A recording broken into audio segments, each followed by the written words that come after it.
할렐루야. 살아계신 하나님을 찬양합니다. 주님으로부터 오는 은혜와 평강이 온 예배자들에게 충만하기를 원합니다. 우리 다 같이 일으셔서 함께 머리 숙여 기도하심으로 살아계신 하나님의 보좌 앞에 기쁨으로 나아가기를 원합니다.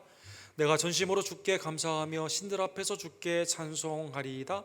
내가 주의 성전을 향하여 예배하며 주의 인자하심과 성실함으로 말미암아 주의 이름에 감사하오니 이는 주께서 주의 말씀을 주의 모든 이름보다 높게 하셨음이라.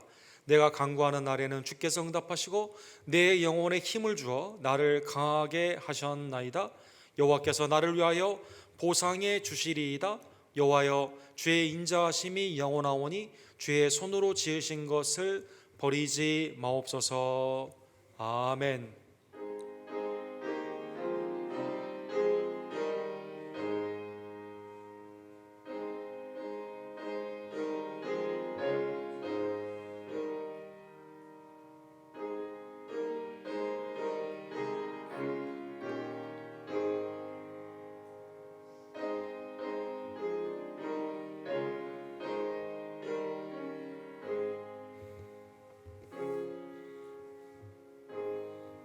거룩하시고 자비로우신 하나님 아버지, 하나님의 놀라우신 창조하심과 주권의 통치하심과 그리스도를 통해 구원하심과 이 땅을 하나님의 새하늘과 새 땅으로 인도하여 주시는 놀라운 인내하심의 자비와 은혜의 진심으로 감사를 드립니다. 만물이 하나님의 영광을 바라고 있는 이때 그리스도의 뜨거운 보혈의 사랑, 그 부활의 은총으로 구원받은 우리들 주님의 은혜에 감사하며 이 시간 기도와 찬미로 주님 앞에 경배하며 말씀으로 순종하기를 원하오니 하나님, 우리의 예배를 연락하여 주시옵소서. 하나님의 섭리와 자비하심으로 속히 전쟁은 멈추어지며 전염병은 물러가고 하나님의 살아계심과 역사하심 앞에 무너진 백성들이 회개하며 주님 앞에 돌아오는 영적인 각성의 은혜를 허락하여 주시옵소서. 우리의 유일한 구원주 예수님께서 사망 권세를 이기시고 부활하신 날, 또 부활의 소망을 가지고 주님 앞에 나와 거룩한 주일 예배로 주께 영광 돌려오니 하나님, 우리의 심령과 우리의 삶을 연락하여 주시옵시고 주님의 통치 가운데 기뻐하며 하나님의 유익한 종으로 세상 끝날까지 복음을 증거하는 하나님의 복된 종들이 될 수 있도록 하나님 예배 가운데 역사하여 주시옵소서. 우리의 심령이 회복이 되며 육신이 강건케 되고 하나님의 은혜 안에서 감사함으로 믿음으로 승리하는 우리 하나님의 권세자들이 될 수 있도록 주님 역사하여 주시옵소서. 거룩한 주일 예배 선교사님들의 선교지 예배를 연락하여 주시옵시며 같은 시간 예배하는 우리의 주일학교 예배를 하나님 연락하여 주시옵시고 살아계신 예수 그리스도를 예배 가운데 만남으로 말미암아 하나님의 뜻을 깨닫고 회개와 감사와 순종으로 변화되어 주님 앞에 더욱더 큰 영광을 돌리는 주의 백성 되기를 간절히 원합니다. 주님, 이 시간 우리 예배를 친히 연락하여 주시옵소서. 살아계신 예수 그리스도의 이름으로 간절히 기도드립니다. 아멘.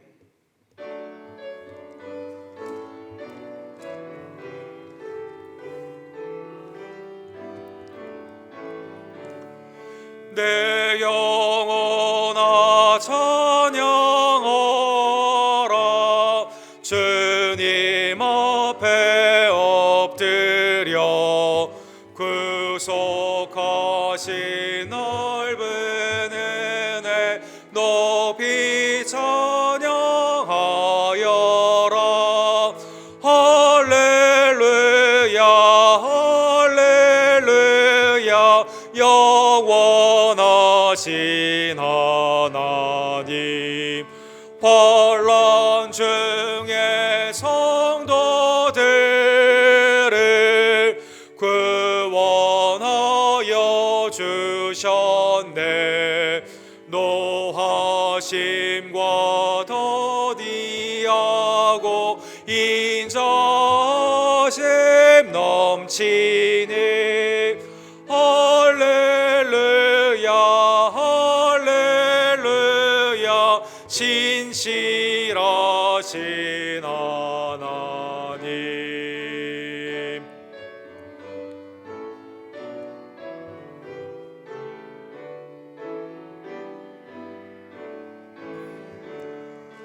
우리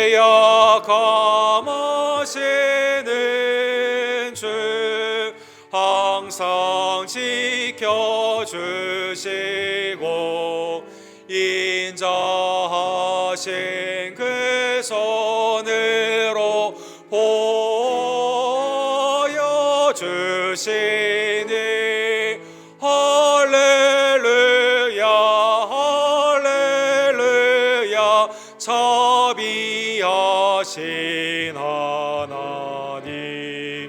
천사들아 우리 함께 주께 찬송 드리세 성도들아 모두 모여 주께 경배하여라 할렐루야 할렐루야 은혜로신 하나님.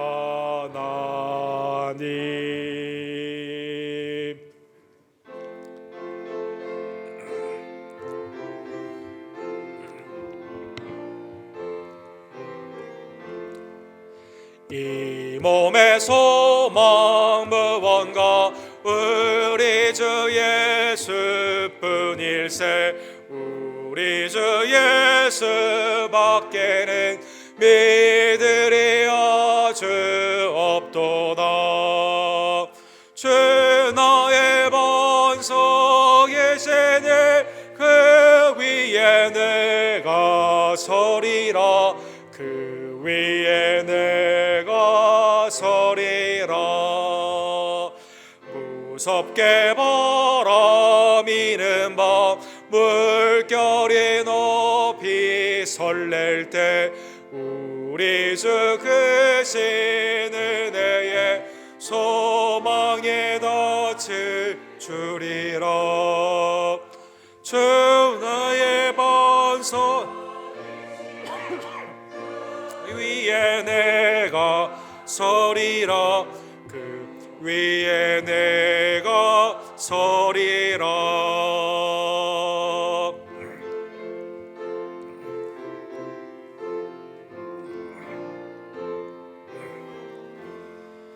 세상에 믿던 모든 것 끊어질 그날 되어도 구주의 언약 미사와 내 소망 더욱 크리라 주 나의 반석이시니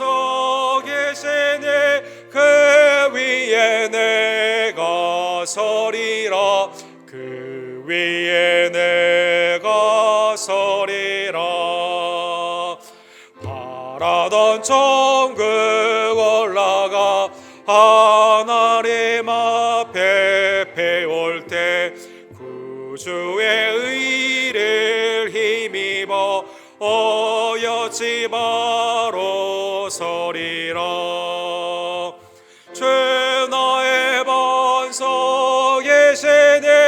그 위에 내가 서리라 그 위에 내가 서리라.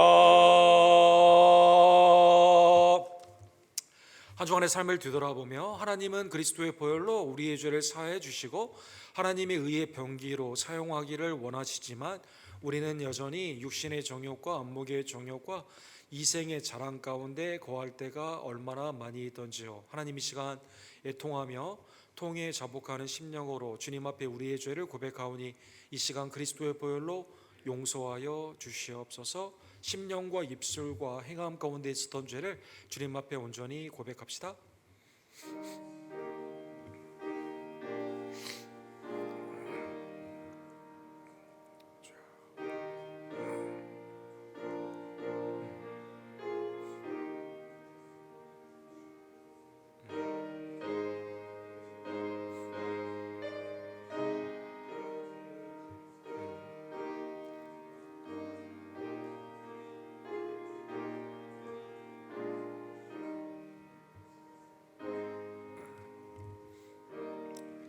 그리스도의 성령의 은혜와 성령의 서로 가시는 은총으로 미쁘신 하나님이 우리의 죄를 사하여 주셨습니다. 이제는 예수 그리스도만을 바라보며 믿음 안에서 주의 뜻을 이루는 주의 종들 되기를 간절히 원합니다.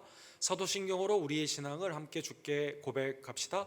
전능하사 천지를 만드신 하나님 아버지를 내가 믿사오며 그 외아들 우리 주 예수 그리스도를 믿사오니 이는 성령으로 잉태하사 동정녀 마리에게 나으시고 본디오 빌라도에게 고난을 받으사 십자가에 못 박혀 죽으시고 장사한 지 사흘 만에 죽은 자 가운데서 다시 살아나시며 하늘에 오르사 전능하신 하나님 우편에 앉아 계시다가 저로로서 산자와 죽은 자를 심판하러 오시리라. 성령을 믿사오며 거룩한 공예와 성도가 서로 교통하는 것과 죄를 사하여 주시는 것과 몸이 다시 사는 것과 영원히 사는 것을 믿사옵나이다. 아멘.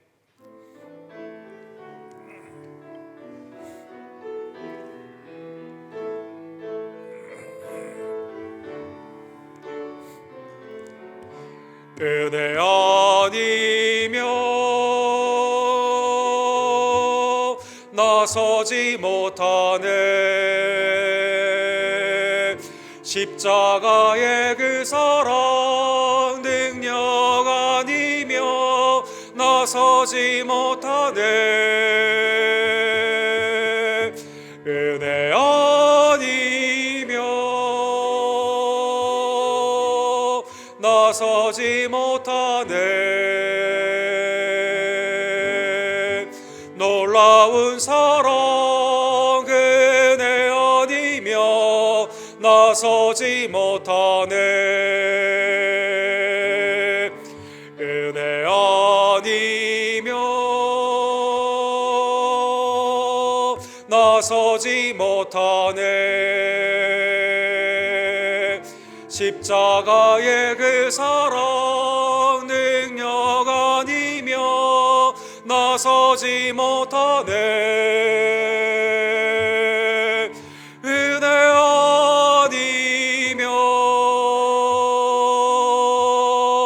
나서지 못하네.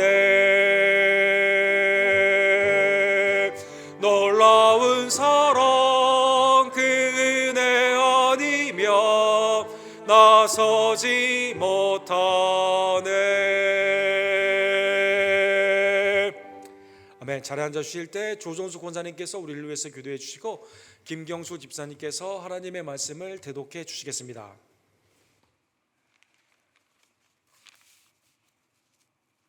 다 같이 기도하시겠습니다. 사랑과 은혜가 풍성하신 하나님 아버지, 감사와 찬송과 영광을 주님께 돌립니다. 믿음의 가정마다 주님의 따뜻한 사랑을 베풀어 주시며 구원을 위하여 고난을 당하시고 죽기까지 저희를 사랑하여 주시고 은혜 주신 주님 너무나도 감사드립니다.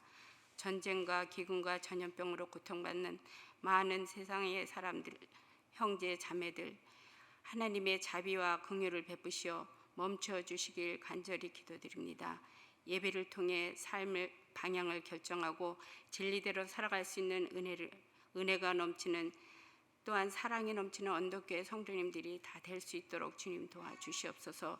저희 온 성도가 값없이 받은 은혜를 함께 나누며 그 은혜에 합당한 삶으로 살아갈 수 있도록 오늘도 지켜주시고 보호하여 주시옵길 간절히 바라옵나이다. 오만과 편견으로 세상 사람들을 정죄하고 실족시키는 성도가 되지 않게 우리 모두 힘을 합해 기도할 수 있는 저희들이 되게 도와주시옵길 간절히 기도드립니다. 언덕교회 성도님들이 고통과 눈물과 깊은 한숨에 있는 곳에 그리스도의 마음으로 다가가게 하시고 그들이 섬김과 위로를 통해 하나님의 나라의 부요함과 평안함이 우리 성도님들과 모든 어려움을 겪고 있는 사람들에게 임하게 하여 주셨길 간절히 기도드립니다. 이제는 하나님의 은혜를 받은 자로 세상의 가치관과 조금도 흔들리지 않고 담대하게 믿음으로 세상을 이길 수 있는 힘을 얻게 도와주시옵소서. 언덕교회 선교팀이 아쿠나 선교를 준비하고 있습니다. 선교와 전도를 통해 삶의 어떠한 상황에서도 말씀과 기도가 우선이 되게 하여 주시며 입이 있으니 말씀을 나누게 하여 주시고 눈이 있으니 말씀을 보게 하여 주시며 귀가 있으니 말씀을 듣게 하시어 배우고 가르치고 전하는 복음의 사역을 감당하는 저희 언덕교회 선교팀이 될 수 있도록 도와주셨길 간절히 기도드립니다. 코로나가 더욱 심해지고 있는 지금 여행하는 형제 자매들 모두 무사히 건강한 모습으로 교회에 돌아올 수 있도록 주님 도와주시옵소서. 아픈 성도님들 몸이 연약한 지체들에게 여호와 라파의 하나님의 치료의 광선을 바라여 건강하고 강인한 지체 되게 하여 주셨길 간절히 바라옵나이다. 오늘도 목사님의 말씀이 가슴에 새겨질 수 있도록 주님 도와주시옵고 오늘의 예배가 신령과 진정으로 드려지는 예배가 될 수 있도록 주님 도와주시길 간절히 바라오며 이 모든 말씀 예수님 이름으로 기도드렸습니다. 아멘.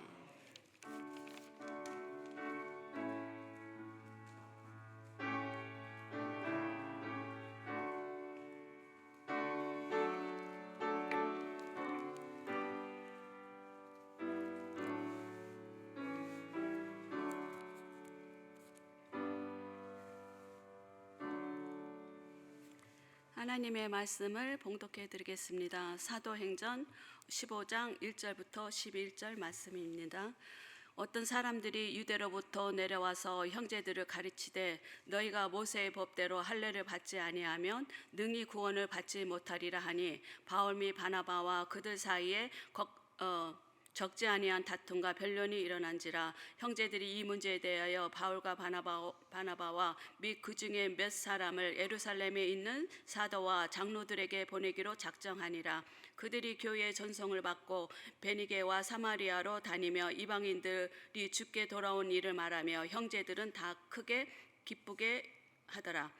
예루살렘에 이르러 교회와 사도와 장로들에게 영접을 받고 하나님이 자기들과 함께 계셔 행하심을 모든 일을 말하며 바리새파 중에 어떤 믿는 사람들이 일어나 말하되 이방인들에게 할례를 행하고 모세의 율법을 지키라 명하는 것이 마땅하다 하니라. 사도와 장로들이 이 일을 의논하러 모여 많은 변론이 있은 후에 베드로가 일어나 말하되 형제들아 너희도 알거니와 하나님이 이방인들로 내 입에서 복음의 말씀을 들어 믿게 하시려고 오래전부터 너희가 가운데서 나를 택하시고 또 마음을 아시는 하나님이 우리에게와 같이 그들에게 또 성령을 주어 증언하시고 믿음으로 그들의 마음을 깨끗게 하사 그들이나 우리나 차별하지 아니하셨느니라. 그런데 지금 너희가 어찌하여 하나님을 시험하여 우리 조상과 우리에게도 능히 매지 못하던 몽해를 제자들의 목에 두려느냐. 그러나 우리는 그들이 우리와 동일하게 주 예수의 은혜로 구원을 받는 줄을 믿노라 하니라. 아멘.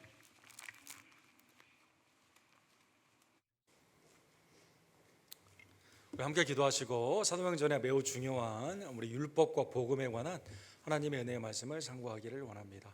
사랑과 자비가 풍성하신 하나님 아버지, 오늘도 영원한 하나님의 진리의 말씀, 복음 되신 예수님의 말씀을 영원한 은혜 가운데 대면케 하여 주심에 진심으로 감사를 드립니다. 오늘도 말씀을 통해 우리에게 주신 믿음을 소중히 여기며 복음 되신 예수님을 높여드리고 이방인을 향해 세상 끝날까지 모든 민족에게 복음을 담대히 증거하는 하나님의 복음의 위탁자들이 될 수 있도록 주님 역사하여 주시옵소서. 예수 그리스도의 이름으로 간절히 기도드립니다. 아멘. 율법과 복음에 관한 오늘 하나님의 은혜의 말씀을 함께 상고하기를 원합니다. 2월부터 시작한 전쟁이 지금 5개월이 지났는데 아직 끝나지 않는 상황 가운데 우크라이나에 있는 많은 분들이 희생이 되고 또 이 전쟁의 여파로 많은 분들이 여러 가지 석유랄지 그 다음에 곡물이랄지 인플레이션에 많은 고통을 당하고 있습니다. 속히 끝나기를 하나님의 주권의 섭리를 믿으며 우리는 기도해야 할 것입니다. 1054년도에 이 동로마와 서로마가 갈라지게 되면서 이때 자연스럽게 이 신성 로마 제국에 있는 캐톨릭과 여기에서 전통을 계속 지키기를 원했던 오토닥스 이 종교회가 분리가 되었습니다.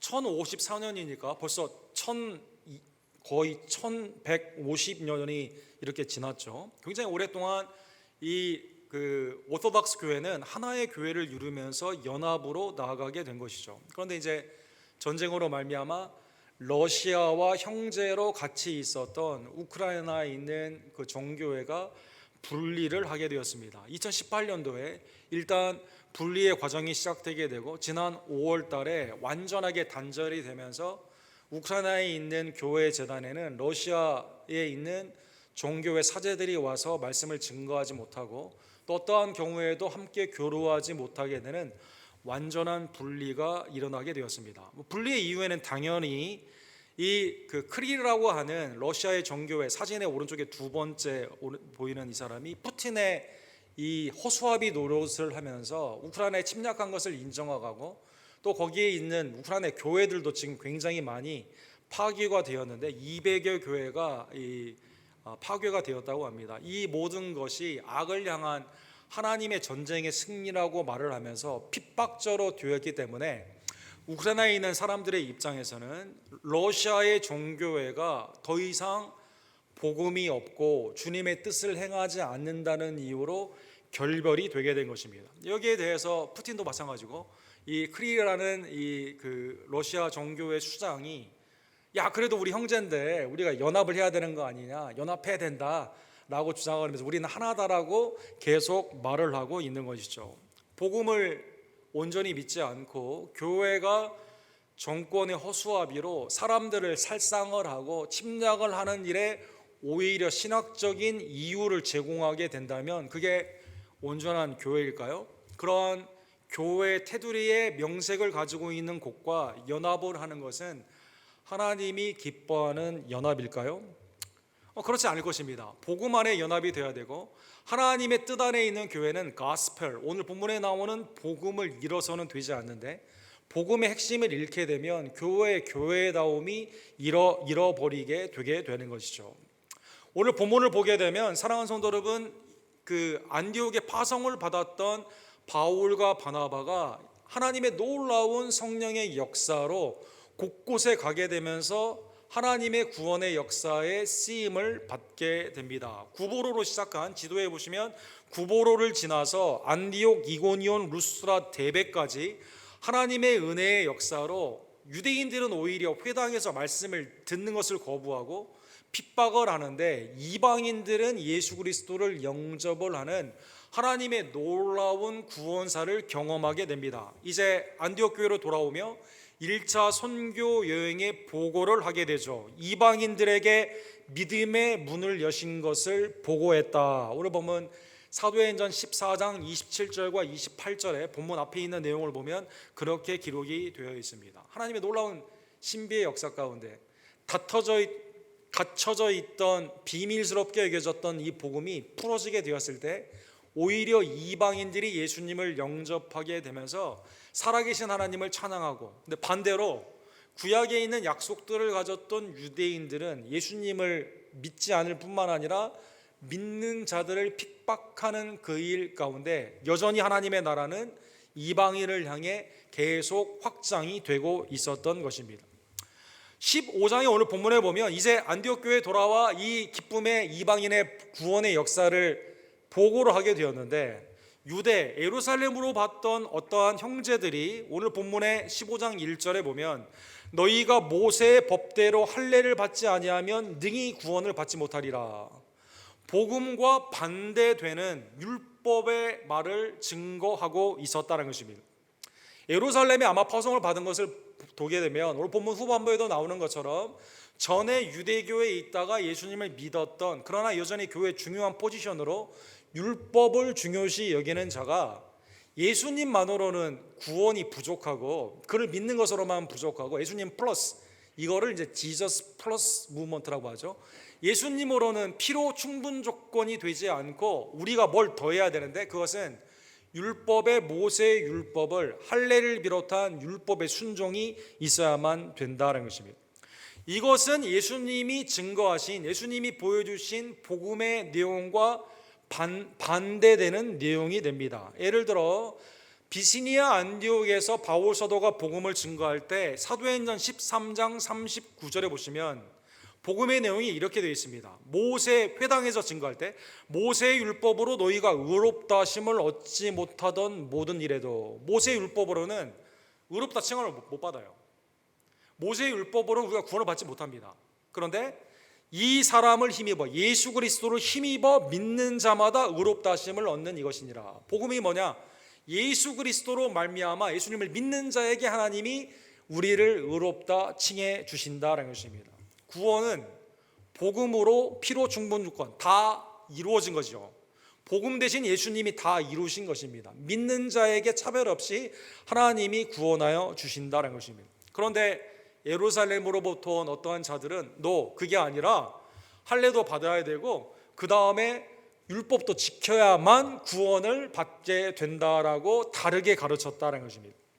사랑하는 성도 여러분, 예수님이 이 땅에 오셨을 때 누가 예수님을 핍박하고 방해하고 십자가에 못 박아 죽였을까요?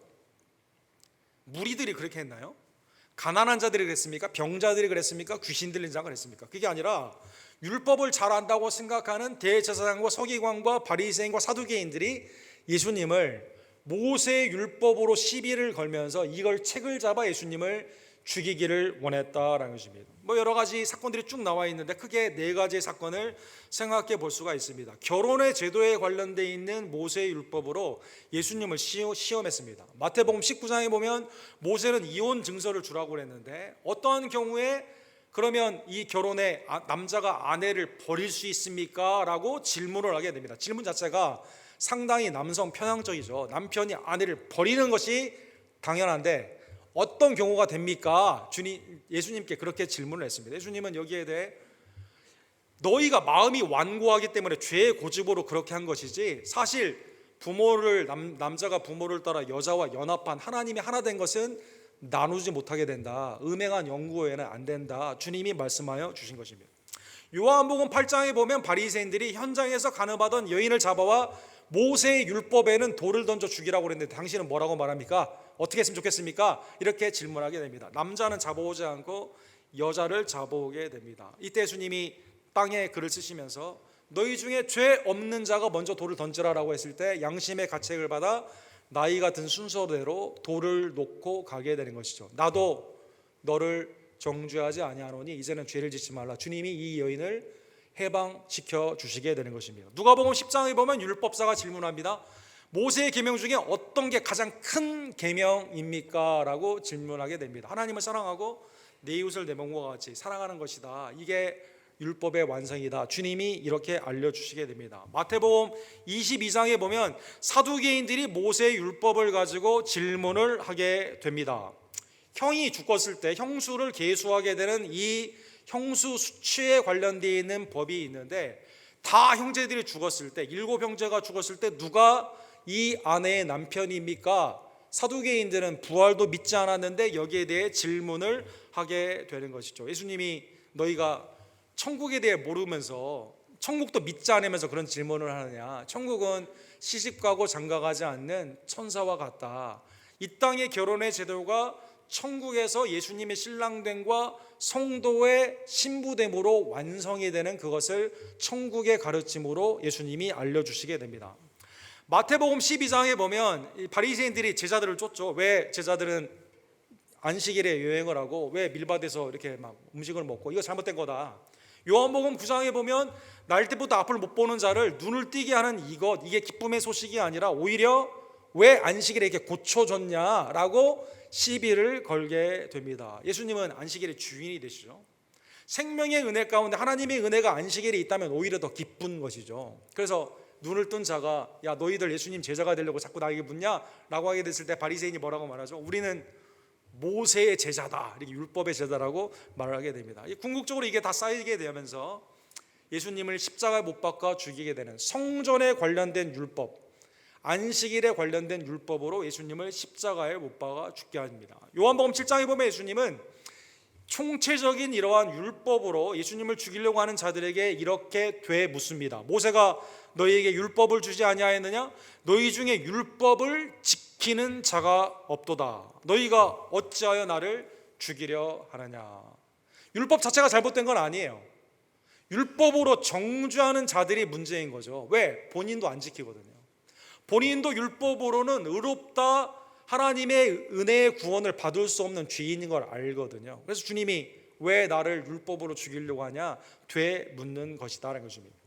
사랑하는 성도 여러분, 이러한 교회 복음을 혼란케 하는 율법주의자들이 오게 되면서 오늘 본문 2절에 보면 안디옥 교회가 굉장히 성숙하잖아요. 성령의 그 은혜 가운데 지도자들도 성령에 충만하고 하나님의 은혜 가운데 선교사를 파송하고 이방인의 구원의 선교 센터로 지금 중추적인 역할을 하고 있는데, 하나님의 나라의 확장의 걸림돌이 어디에 생기게 된 거예요?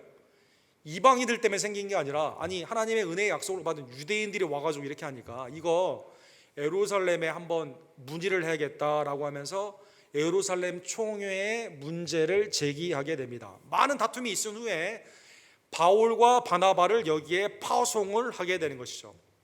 지금까지 예루살렘 교회는 교회의 이러한 사건들 가운데 중요한 일을 확인하는 작업을 했습니다. 예를 들면 사도행전 8장에 보면 빌립을 통해 사마리아에 하나님의 성령이 임하게 되고 성도가 늘어나게 되면서 베드로와 요한을 보내서 확인을 하게 됩니다. 아니나 다를까 복음을 증거할 때 성령이 임하게 됩니다. 놀라운 사건이죠. 이걸 보고를 받게 됩니다. 사도행전 10장에 보면 이 백부장이었던 고넬료가 가이사에서 그 복음을 영접하게 되었을 때 성령이 임하게 되거든요. 이거를 확인하기 위해 11장에서 베드로를 부르게 됩니다. 진짜 이방인에게도 성령이 임했냐, 이방인에게도 복음을 증거했냐. 특별히 백부장, 예수님의 로마의 그 총독 안에서 예수님을 죽이는 일에 앞장서고 있는 우리의 식민을 가지고 식민지를 다스리는 그 군인들에게 예수님의 말씀이 정말 성령으로 임하게 되었느냐, 회심이 진짜냐, 진짜다. 베드로가 와서 고백을 하게 됩니다. 그러면 세 번째로 예루살렘 총회가 하나님의 은혜 안에서 예수님으로 충분하냐, 복음으로 충분하냐, 아니면 부족하기 때문에 플러스 우리도 할례를 받고 율법을 지켜야 되는 율법의 순종이 수반이 돼야만 구원을 받느냐, 이 회의가 열려지게 된 것이죠. 오늘 본문에 보면 내려오는 과정 가운데 계속 이방인의 구원을 증거하게 됩니다. 교회들이 기뻐하게 됩니다. 예루살렘에 가니까 하나님이 하신 이 일을 듣는 교회 지도자들이 기뻐하며 영접하여 주게 됩니다. 예루살렘에 이르러 교회와 사도와 장로들에게 영접을 받고 하나님이 자기들과 함께 계셔 행하신 모든 일을 말했다, 이렇게 나와 있습니다. 당시 교회 지도자는 예수님의 동생 야고보입니다. 사실 바울 사도가 여기에 예루살렘에 간 것은 이번이 처음은 아니에요. 처음에 갔을 때는 사도행전 9장에 보면 다메섹에서 회심한 후에 이방인의 사도로 일을 하고 있을 때 예루살렘에 가서 사도들과 인사를 하기를 원했지만 다 믿질 않습니다. 어떻게 바울이 교회를 핍박하던 자가 예수님의 말씀을 증거하는 사도가 되냐, 다 기피하게 됩니다. 이때 바나바가 인도하여 이때 제자들을 만나게 되죠. 사울이 예루살렘에 가서 제자들을 사귀고자 하나 사도행전 9장에 보면 다 두려워하여 그가 제자됨을 믿지 아니하니 바나바가 데리고 사도들에게 가서 하나님의 교제의 약수로 바나바를 통해 바울이 여기에서 영접을 받게 되는 것입니다. 처음에는 두려워했는데 이번엔 사정이 다르죠.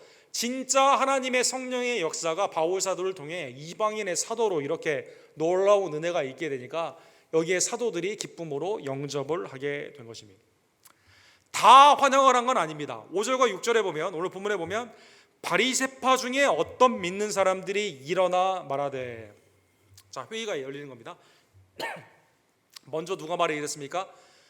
안디옥 교회에 자기 율법주의자들을 파송해 가지고 예수님으로는 부족하고 율법을 지켜야 된다, 이걸 말했던 사람들이 일어나 말을 하게 되는 것이죠. 이렇게 말을 합니다. 이방인에게 할례를 행하고 모세의 율법을 지키라 명하는 것이 마땅하다, 이렇게 말하는 것이죠. 이방인들도 예수님으로 믿는 것은 구원에 부족해요. 우리와 똑같이 되어야 됩니다. 아브라함의 혈육의 증거가 되는 언약의 할례와 모세의 율법을 순종해야만 된다라는 것입니다. 자, 그러면 본문에 나오는 바리새파 사람들은 교회를 핍박하는 사람들은 아닙니다. 유대교회에 있다가 바리새인이었지만 예수님을 영접하여 교회의 지도자가 된 사람들입니다. 여러분, 배경은 그런데 지금 예수를 믿는 사람이에요. 근데 예수님을 믿는데 이방인에게서 구원은 뭐냐? 우리는 예수님을 믿으면 구원을 받아요. 그럼 이방인은 안 돼. 예수님으로는 부족하고 우리와 같이 돼야 됩니다. 율법을 플러스 해야만 된다라는 것입니다. 그러면 왜 이 사람들은 이것을 주장했을까요?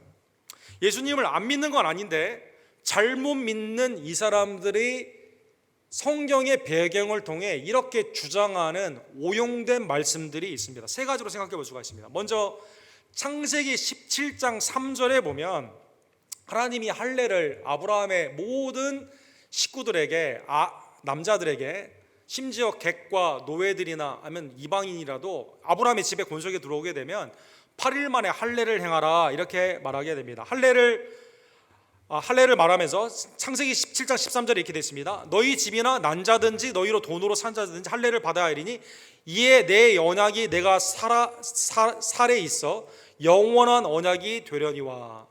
영원한 언약으로 아브라함에게 줬기 때문에 할례의 영속성 가운데 이방인도 예수님을 믿게 되면 할례를 받아야만 된다는 것입니다.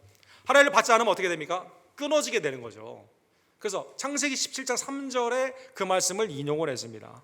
두 번째는 율법의 영속성을 생각해 볼 수가 있습니다. 십계명을 비롯한 모든 하나님의 율법은 영원한 속성이 있습니다. 신명기 29장 29절에 보면 감추어진 일은 우리 하나님 여호와께 속하였거니와 나타난 일은 영원히 우리와 우리 자손에게 속하였나니. 그 다음에 이렇게 되어 있습니다. 이는 우리에게 이 율법의 모든 말씀을 행하게 하려 함이라. 율법은 영원히 우리에게 속해 있어요. 영원히. 그래서 율법을 지켜야만 되는 것입니다. 세 번째, 사무엘하 7장 24절에 보면 주께서 주의 백성 이스라엘을 세우사 영원한 주의 백성으로 삼으셨사오니 여호와여 주께서 그들의 하나님이 되셨나이다. 혈육의 다윗의 장막을 통한 이스라엘의 그 속성은 영원한 하나님의 선민, 택함을 받은 백성이다라는 것입니다. 이게 바리새파 사람들의 주장입니다. 이 말씀 들어보니까 어떻게 생각하세요, 여러분? 맞는 것 같은데, 맞는 것 같은데. 오늘 유대인이 하나님의 특별한 프로그램 가운데 구원받는 거 이러고 말하는 사람들 많이 들어봤는데 이거랑 비슷한데? 라는 생각을 하시면 큰일 납니다, 여러분. 그렇게 생각하시면 안 됩니다. 그럼 왜 이게 잘못된 하나님의 말씀의 적용일까요? 베드로가 이 말을 딱 듣고 있다가 반론을 하기 위해 일어나게 됩니다. 7절에 보면 참 그 회의 가운데 일어나는 베드로의, 전에는 예수님을 모닥불 앞에서 부인했던 베드로가 이때는 담대하게, 참 놀라운 모습입니다. 회의 가운데 우리가 언제 일어나야 될까요? 하나님의 말씀 가운데 복음 안에서 일어나야만 되는 것이죠. 형제들아, 첫 번째, 하나님이 날 택한 이유가 뭐냐?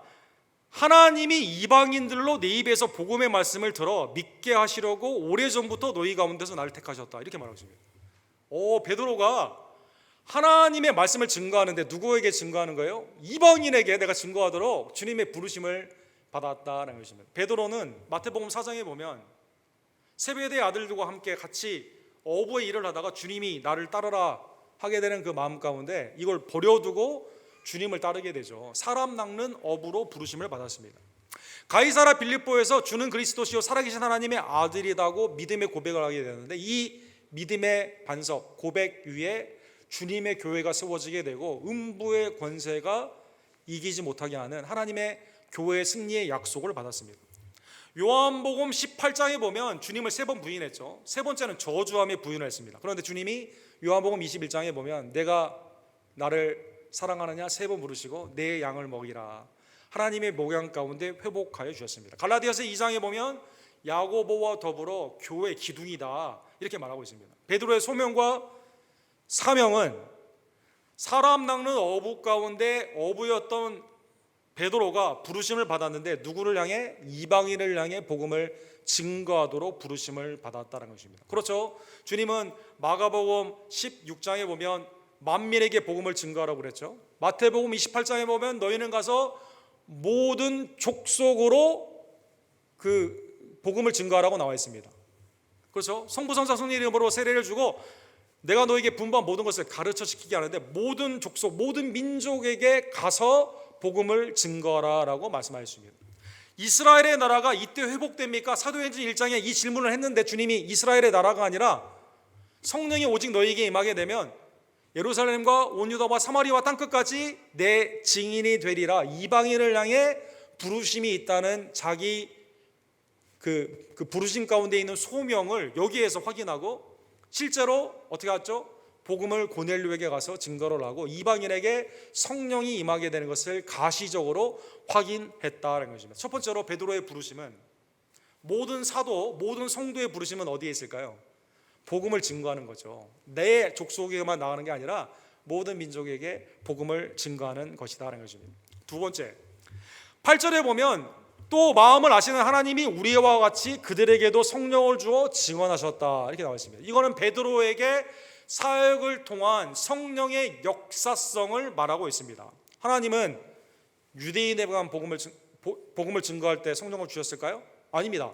차별 없이 이방인에게도 복음을 증거할 때 성령이 임하여 주시게 되는 것이죠. 요엘 2장 8절에 보면 주님이 유대인에게 마지막 날에 내가 성령을 준다고 했습니까? 아니죠. 만민에게 성령을 준다라고 말씀해 주셨습니다.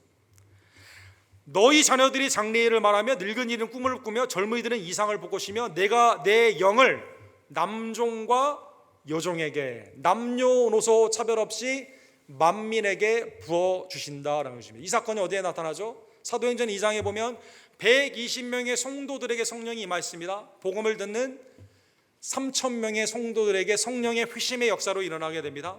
사도행전 8장에 보면 사마리아의 성도들에게 임하게 됩니다. 사도행전 10장에 보면 고넬료의 가정 가운데 임하게 됩니다. 이게 현장에 누가 있었어요? 현장에 누가 이걸 봤습니까? 베드로가 다 봤습니다. 구약에 있는 말씀이 그대로 임하게 된 겁니다.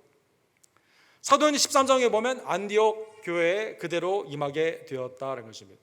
두 번째는 나를 이방인의 사도로 불렀을 뿐만 아니라 성령이 이방인의 사역 가운데 함께 하셨을 때 실제로 하나님의 은혜가 유대인과 이방인에게 차별 없이 임하여 주었다는 것입니다. 세 번째로 그래서 믿는 모든 자에게 하나님이 차별 없이 구원하여 주시게 되는 것이죠. 솔라 피데 오직 믿음으로 3절에 보면 믿음으로 그들의 마음을 깨끗하게 하사 그들이나 우리나 차별하지 아니하셨느니라. 주님이 이 땅에 오셨을 때 구원을 어떻게 받습니까? 주님이 한 번이라도 할례를 받아라, 율법을 너희가 순종해만 구원을 받는다, 한 번이라도 너희는 택한 족속이기 때문에 당연히 구원받는다 한 적이 있습니까? 없습니다. 사랑하는 성도들, 요한복음 3장 35절에 보면 구원과 심판을 이렇게 말합니다.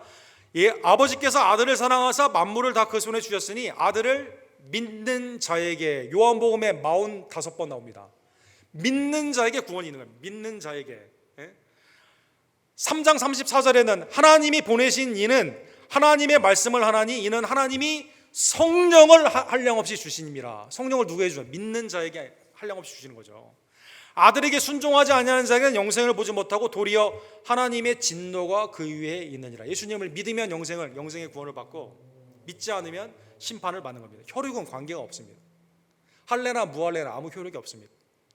요한복음 11장에 보면 나사렛의 죽음 앞에 마르다와 마리아에게 예수님이 뭐라고 말합니까? 나는 부활이요 생명이니 나를 믿는 자는 죽어도 살겠고, 나는 부활이요 생명이니 나를 믿고 할례를 받는 자에게 구원이 있고, 주님이 그렇게 말하지 않고 나를 믿는 자에게 죽어도 살겠고 무릇 살아서 나를 믿는 자는 영원히 죽지 아니하니라. 내가 십자가에서 죽지만 다 이루었다, 주님이 그렇게 말씀하셨지 99% 이루었는데 1%는 너희가 할례를 받아야 되고 율법에 순종해야 돼 이렇게 말씀하셨습니까? 아닙니다.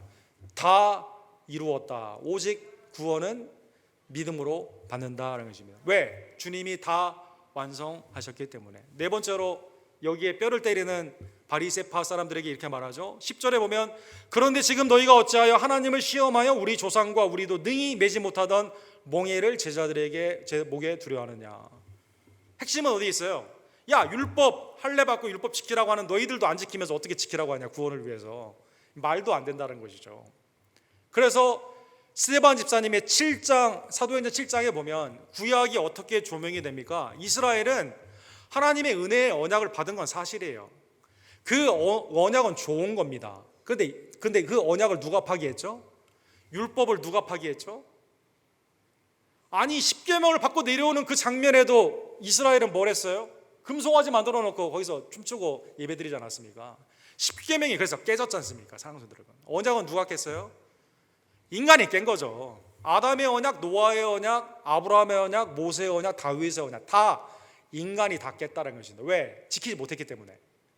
출애굽과 광야의 시대에 출애굽기 16장에 보면 28절에 하나님이 친히 이렇게 말씀하십니다. 어느 때까지 너희가 내 계명과 내 율법을 지키지 아니하겠느냐. 이때 율법은 매우 간단한 겁니다. 주님의 말씀대로 그냥 나가. 출애굽기 20장에 십계명이 나오잖아요. 근데 그 전에도 말씀을 안 지키는 거예요. 사랑하는 성도 여러분, 신명기 8장 11절에 보면 내가 오늘 너희에게 명하는 여호와의 명령과 법도와 규례를 지키지 아니하고 내 하나님 여호와를 잊어버리지 않도록 삼가할지니라. 왜? 첫 번째 세대가 다 잊어버려서 어떻게 됐죠? 광야에서 다 죽었기 때문이다는 것입니다. 사사기 17장에 보면 사사시대에 계속 반복되는 게 뭡니까? 하나님 앞에서 목전에서 범죄를 합니다. 왕이 없다는 듯이 살기 때문에 내 눈에 좋은 대로 각자의 삶으로 범죄함으로 살아가게 되는 거죠. 율법을 지켰습니까? 안 지켰습니다. 왕조의 시대는 어땠습니까? 열왕기상 11장에 보면 다윗의 언약, 선민의 다윗을 통한 영원한 나라가 약속이 되었는데 그 언약을 누가 깼습니까? 바로 그 아들인 솔로몬의 바로겠죠. 솔로몬이 바로 우상 숭배를 합니다.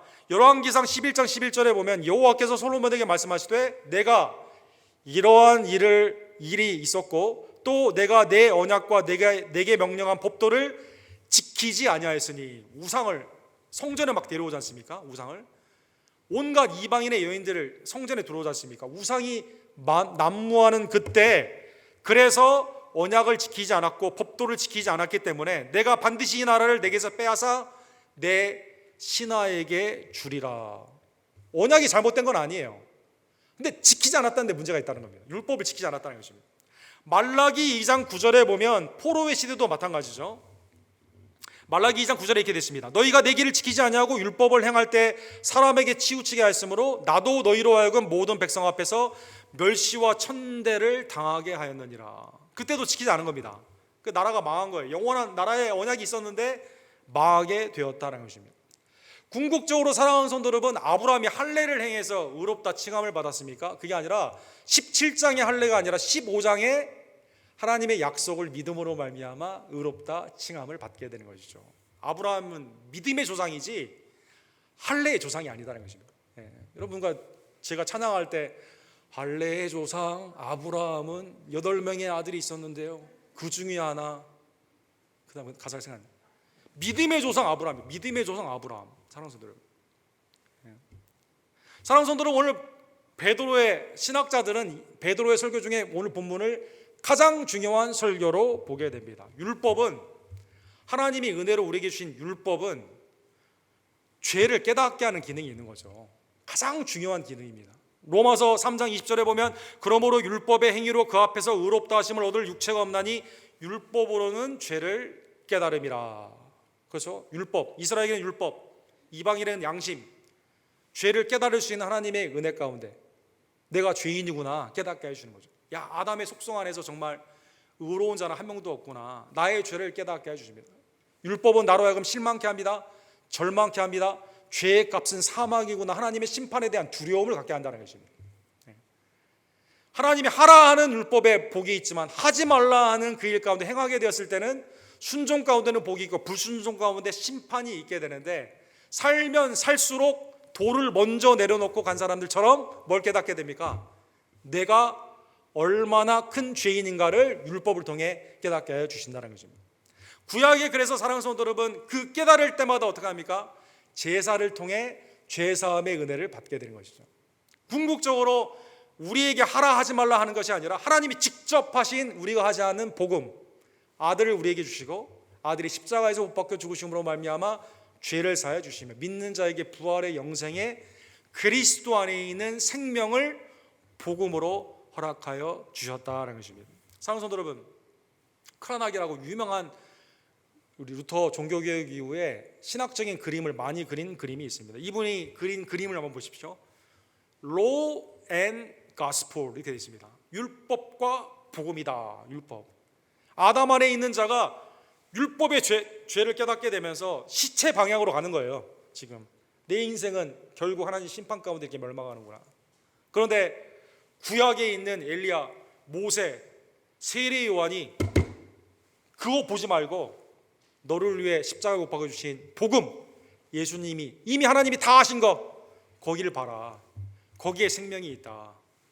율법에는 죄와 사망의 하나님의 안에 있는 애통과 슬픔이 있지만 복음 안에는 하나님의 생명 안에서 이미 하나님이 다 하셨고 믿는 자에게 주시는 영생 가운데 생명의 은혜를 받게 되는 것이죠. 여기에는 율법을 다시 끄집어낼 필요가 없습니다.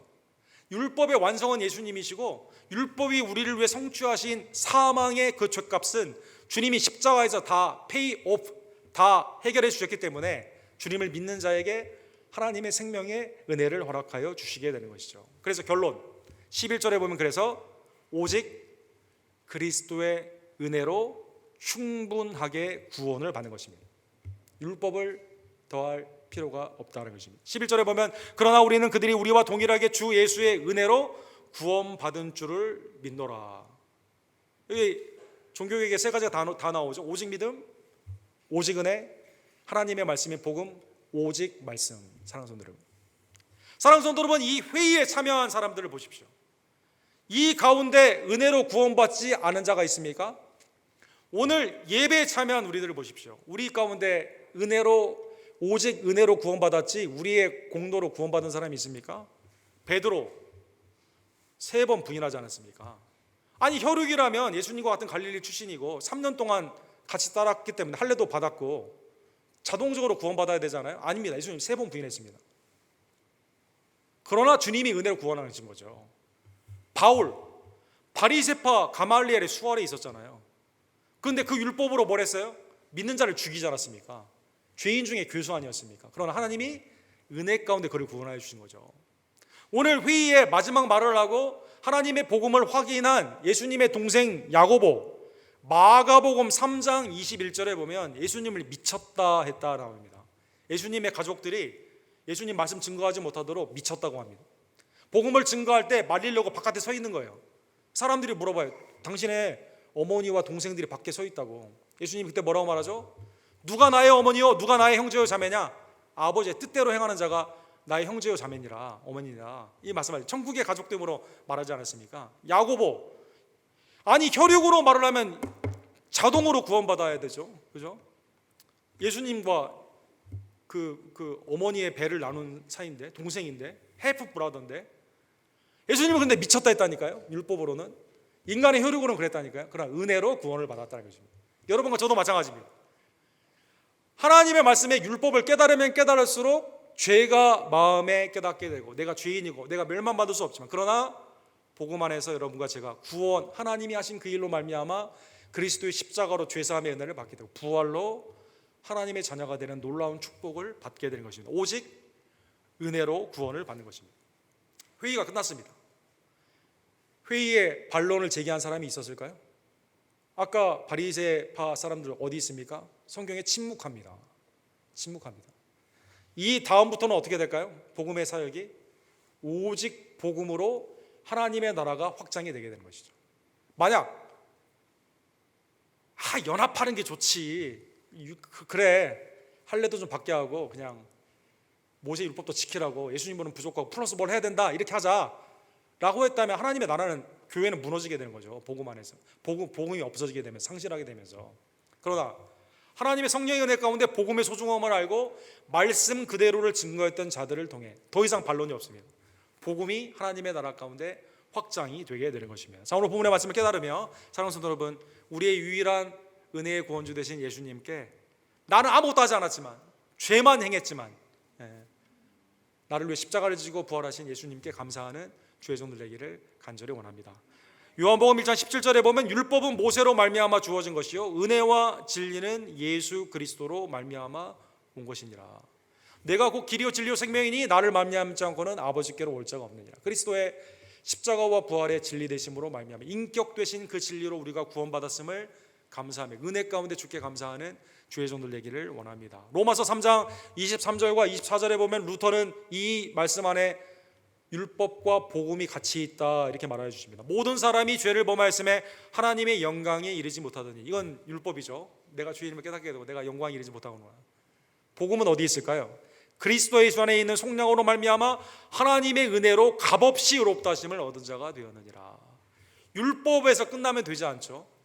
복음 대신 예수님을 영접함으로 말미암아 죄사함의 은혜로 여러분과 제가 나아가게 되는 것입니다. 사랑하는 성도 여러분, 오늘날에도 교회는 연합해야 된다 이런 얘기를 굉장히 많이 하죠. 특별히 예수님을 믿는 캐톨릭이나 우리 개신교가 하나가 되어야 된다라는 그런 연합도 있고, 교단 간의 복음에 대한, 하나님의 말씀에 대한 여러 가지 다른 비유를 가진 것들이 하나가 되는 건 좋겠다라는 생각을 많이 하게 됩니다. 진리로 통합이 된다는 데는 어느 누구도 여기에 의의를 제기할 자가 없습니다. 그런데 진리로 통합이 되는 게 아니라 예수님의 오직 은혜, 오직 믿음의 그 복음의 진리 외에 다른 것으로 통합이 되는 인본주의 생각은 상당히 위험하다라는 것입니다. 대표적인 연합에 대한 노력이 1994년도에 척 콜슨이라고 하는 아주 유명한 그 닉슨 대통령의 보좌관이었다가 워터게이트로 감옥에 가서 감옥에서 예수님을 만나게 돼요. 그래서 나와서 정치를 다시 하지 않고 감옥에 있는 사람들에게 복음을 증거하던 프리즌 미니스트리, 아주 유명한 분입니다. 척 콜슨이라는 분과 캐톨릭의 복음주의자, 교황의 권세를 믿지 않고 오직 복음이라고 그래도 캐톨릭 안에서 복음을 강조하던 니 하우스라는 신부가 연합을 하게 됩니다. 이게 에반젤리컬 앤 캐톨릭 투게더, 아주 유명한 운동이 됩니다. 그러니까 복음을 증거하는 거, 또 어려운 사람들을 구제하는 일에는 개신교와 캐톨릭이 연합을 해서 하자라고 했습니다. 근데 잘 됐을까요, 여러분? 잘 됐을까요? 여기에 심각한 오류가 하나가 있었는데, 문제는 뭐냐면 교황은 이것을 어떻게 판단했냐면 진리의 연합으로 보는 것이 아니라 정치의 조직의 연합으로 보았습니다. 그래서 내 밑으로 들어와, 이게 된 거죠. 그 다음에 복음주의자의 가장 어려운 점은 뭐였을까요? 캐톨릭이 여전히 주장하는 예수님으로는 부족하고 나의 공로가 있어야만 됩니다. 이게 천국의 확실성이에요. 이게 불투명하잖아요. 그러면 연옥, 중간기에 들어가게 됩니다. 그러니까 이게 연합이 되겠어요, 여러분? 안 되는 거죠. 개교의 개신교 안에서도 진보교단과 하나님의 말씀에, 하나님의 은혜의 말씀을 맞는 이 교단이 연합이 안 되는 이유가 어디에 있습니까? 진리의 균열이 있기 때문에 그러거든요. 그래서 사랑하는 성도 여러분, 우리가 주의해야 될 것은 믿음 안에서 진리의 연합은 우리가 함께 형제간에 자매간에 축복으로 여기고 함께 하나 되기 힘쓰지만 진리 외의 것을 가지고 비본질적인 걸 가지고 하나가 되기 위한 노력은 하나님이 기뻐하지 않는 일이다라는 것입니다. 사랑하는 성도 여러분, 오늘 본문의 말씀을 통해 그래서 적용을 하나만 생각해 보기를 원합니다. 복음의 진리에는 타협이 없는 주의 성도들 되기를 간절히 원합니다. 갈라디아서에 보게 되면 비슷한 문제가 이때 생기게 되죠. 갈라디아에 와서 율법주의자들이 생기게 돼요. 또 할례를 또 말합니다. 아마 비슷한 시기에 있었던 사건을 이제 2차 선교 여행 때 겪게 되는 사건이 이렇게 나오게 되는데, 바울 사도가 여기에 대해 이렇게 말합니다. 다른 복음은 없나니 다만 어떤 사람들이 너희를 교란하여 그리스도의 복음을 변하게 하려 함이니라. 그러나 우리나 혹은 하늘로부터 온 천사라도 우리가 너희에게 전한 복음 외에 다른 복음을 전하면 저주를 받을지니라. 주님을 위한 헌신은 구원의 은혜에 감사해야 하는 하나님의 열매이죠. 무슨 일을 많이 한다고 해서 구원을 받는 게 아닙니다. 하나님이 하신 일, 복음을 받아들여야만 된다는 것입니다.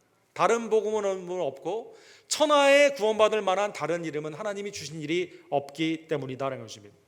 로마서 3장 30절에 보면 할례자도 믿음으로 말미암아 또한 무할례자도 믿음으로 말미암아 의롭다 하실 하나님은 한 분이시니라. 할례나 무할례나 효력이 없고 오직 사랑으로 역사하는 하나님의 은혜만이 그 가운데 있는 것입니다. 계시록 14장 6절에 보면 사도 요한이 마지막으로 사도 요한이 천국에 갔는데 천사들이 두루마리를 가지고 움직이고 있습니다. 또 보니 다른 천사가 공중에 날아가는데 땅에 거주하는 자들 곧 모든 민족과 종족과 방언과 백성에게 전할 영원한 복음을 가졌더라, 이렇게 되어 있습니다. 천사가 유대인에게만 복음을 증거하고 아니면 할례 받은 사람에 이렇게 이걸 증거하기 위해 복음의 두루마리를 가지고 다닌 게 아니라 모든 족속과 방언과 백성에게 전할 복음을 가지고 다녔다는 것입니다. 예수님은 유대인의 하나님 또 이방인의 참 구주 하나님이 되십니다. 차별 없는 하나님의 은혜 가운데 십자가와 부활로 구원받은 여러분과 저는 오직 예수님의 그 은혜에 감사하며 오직 믿음으로 진리 되신 예수님의 말씀 안에 거하며 사랑 가운데 연합하고 이 복음을 그대로 증거하는 하나님의 복된 복음의 위탁자들 되기를 간절히 원합니다. 사랑과 자비가 풍성하신 하나님 아버지, 오직 복음 예수님을 우리에게 허락하여 주시사 율법의 아름다운 순종과 십자가의 우리가 마땅히 받아야 되는 죄의 값인 사망의 하나님을 화목제물의 은혜를 우리에게 허락하여 주시고 사망 권세를 이기시며 부활하심으로 말미암아 믿는 모든 자들에게 강하고 성령 안에 있는 영광스러운 몸의 부활을 약속하여 주심에 진심으로 감사를 드립니다. 이 십자가와 부활의 복음 되신 예수님 앞에 나의 공로를 드러내지 아니하며 오직 하나님의 은혜 앞에 믿음으로 응답하며 복음을 그대로 증거하는 하나님의 원색적인 복음의 증거자들 될 수 있도록 하나님 역사하여 주시옵소서. 하나님, 우리 언덕교회 모든 성도님들이 예수 그리스도의 진리됨으로 서로 사랑하기를 간절히 원하며 세상 가운데는 복음을 타협하지 아니하고 담대히 십자가와 부활의 예수님을 증거할 수 있도록 하나님 역사하여 주시옵소서. 우리의 유일한 구원주 되신 예수님의 이름으로 간절히 기도드립니다. 아멘. 주신 말씀 감사드리며 295장 큰 죄에 빠진 나를 주 예수 건져주신 하나님의 은혜 말씀을 복음으로 찬양하기를 원합니다.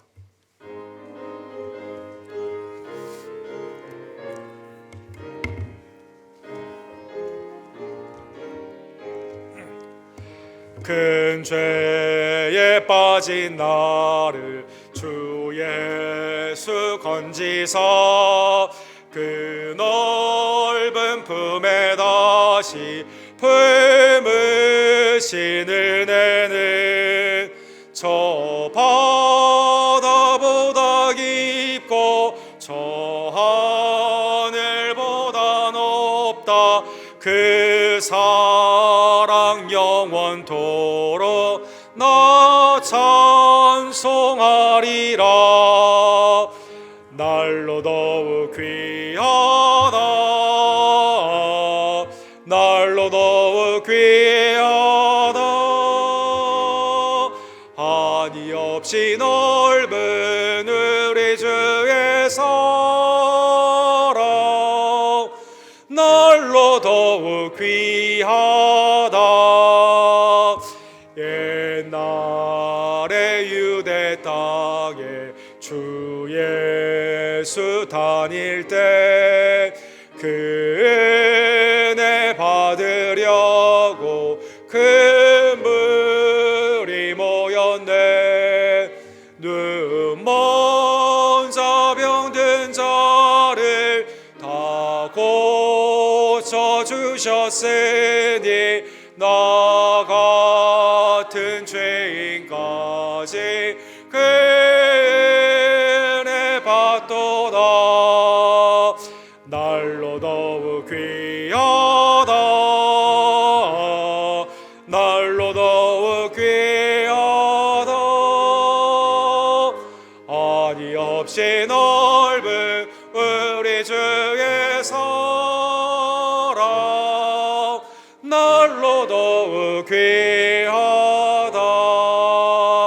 주 크신 사랑으로 만 백성 위하여 그 십자가의 고난 다 받으셨으니 그 속죄 받은 성도 큰 소리 함께 높여 온 천지 울리도록 주 찬송하리라.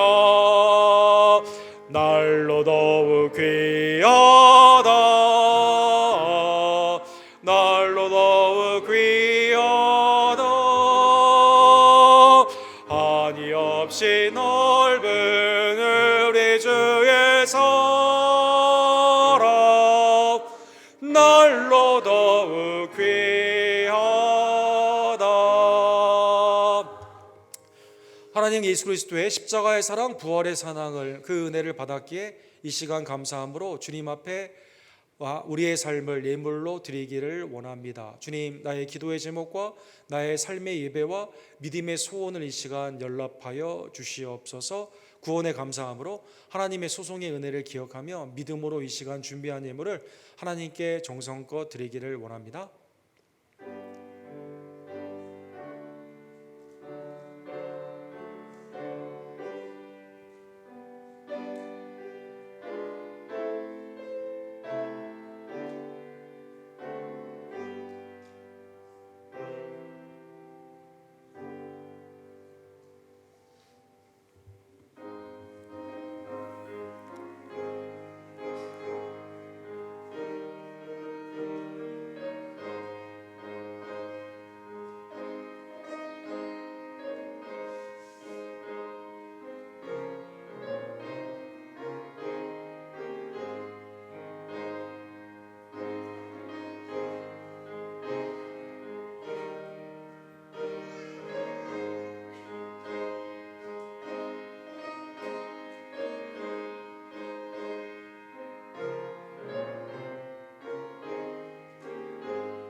사랑과 자비가 풍성하신 하나님 아버지, 하나님의 창조하심과 주권으로 통치하심과 그리스도를 통해 구원하심과 새하늘과 새 땅으로 하나님의 놀라우신 그 은혜의 재창조의 은혜를 바라보게 하심에 진심으로 감사를 드립니다. 아담 안에서 범죄한 우리들, 만물보다 부패하고 변질된 우리들을 기억하여 주시사 하나님의 은혜의 아들 외아들 예수 그리스도를 통해 십자가의 보혈로 우리의 죄를 사하여 주시고 부활로 말미암아 영생의 자녀, 하나님의 은혜의 자녀로 삼아 주심에 진심으로 감사를 드립니다. 율법의 은혜를 주셔서 우리가 죄인임을 깨닫게 해 주시고 스스로 구원할 수 없는 그러한 죄인의 괴수임을 날마다 깨닫게 해주심에 감사를 드립니다. 그러나 복음 되신 예수님을 통해 살 길이 그리스도 안에 있음을 깨닫게 해주시고 믿음의 주 온전케 하시는 십자가에 달리신 예수님을 바라보게 하심에 진심으로 감사를 드립니다. 이 은혜에 날마다 감사하며 믿음으로 온전히 행하며 이제는 말씀을 순종하며 살아가는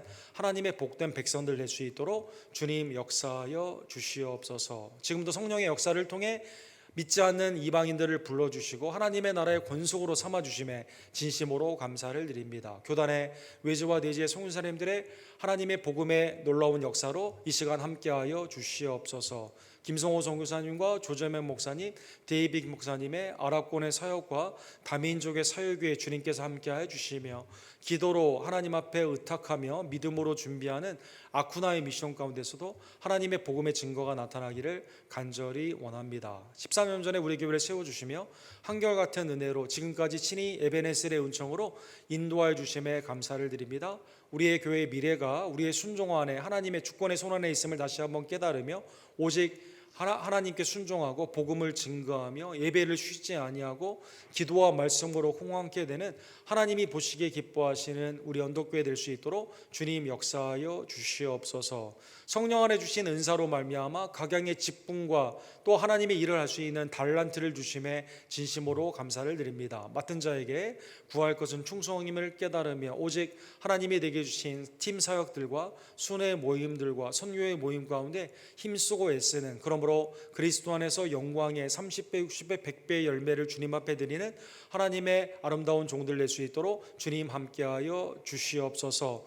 하나님의 치유의 역사로 그리스도의 말씀으로 소송케 해주시며 온전케 해주시기를 간절히 원합니다. 이 땅의 전염병을 속히 물리치게 해주시며 특별히 주님의 몸된 교회 지체가 육신으로 말미암아 하나님이 일을 하는데 방해받지 않도록 하나님 사랑하는 우리 한규 형제와 이종원 사님, 이소문 목사님, 이수연 자매님, 이분희 어머니, 또 코로나로 고생하는 우리의 지체들, 사랑하는 우리의 부모님들 이 시간 강건케 해주시고 온전케 하여 주시옵소서.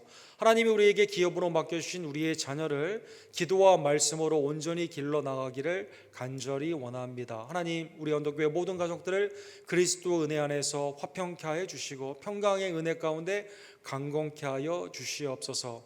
하나님의 삶 가운데 하나님의 아름다운 공급의 은총으로 주님 앞에 제물 얻는 능력을 받게 하시며 주님 앞에 기쁨으로 예물을 드릴 수 있게 하심에 진심으로 감사를 드립니다. 나의 소산이 주님의 소유임을 깨달으며 이 시간 11조와 선교를 위한 선교의 예물들과 감사의 예물과 이 모양 저 모양 믿음의 소원을 가지고 주님 앞에 헌물하오니 주님 우리의 손길과 가정과 직장을 이 시간 축복하여 주시옵소서. 오직 은혜 가운데 감사하며 오직 믿음으로 행하며 오직 말씀 안에 합당하게 살아가는 하나님의 은혜의 권속으로 우리 언덕교회를 이 시간 축복하여 주시옵소서. 예수 그리스도의 이름으로 간절히 기도드립니다.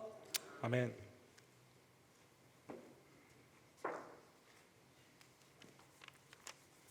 그리스도의 십자가와 부활의 은혜가 믿음 가운데 충만하며 감사 가운데 하나님을 향한 복음의 증거로 나타나는 하나님의 복음의 교회 우리 언덕교회 되기를 원합니다. 새벽기도회가 고린도전서 1장에서 5장으로 진행이 됩니다.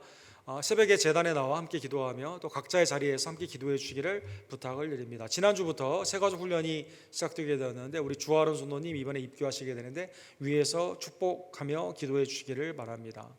이 주일 순장 훈련과 순 모임은 당분간 한 달 동안 우리가 방학을 하게 됩니다. 또 순장님들 아름답게 수고해 주심에 진심으로 감사를 드리고 9월 달에 다시 시작하도록 하겠습니다.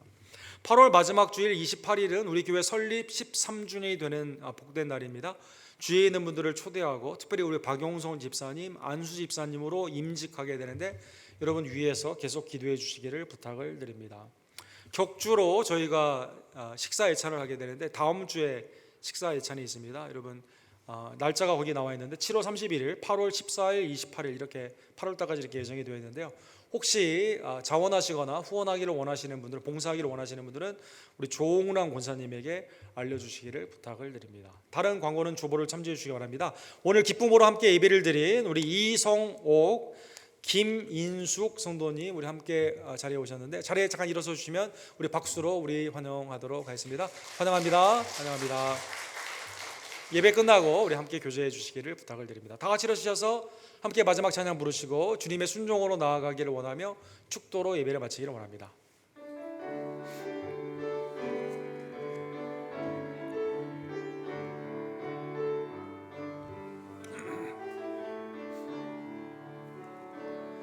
주님 말씀하시면 내가 나아가리다.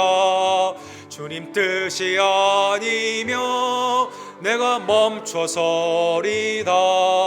나의 가고 서는 것 주님 뜻에 있으니 오 주님 나를 이끄소서. 주님 말씀하시면 내가 나아가리다. 주님 뜻이 아니면 내가 멈춰서리다. 나의 가고 서는 것 주님 뜻에 있으니 오 주님 나를 이끄소서.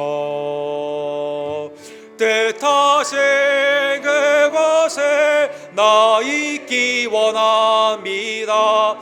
이끄시는 대로 순종하며 살리니 연약한 내 영혼 통하여 일하소서.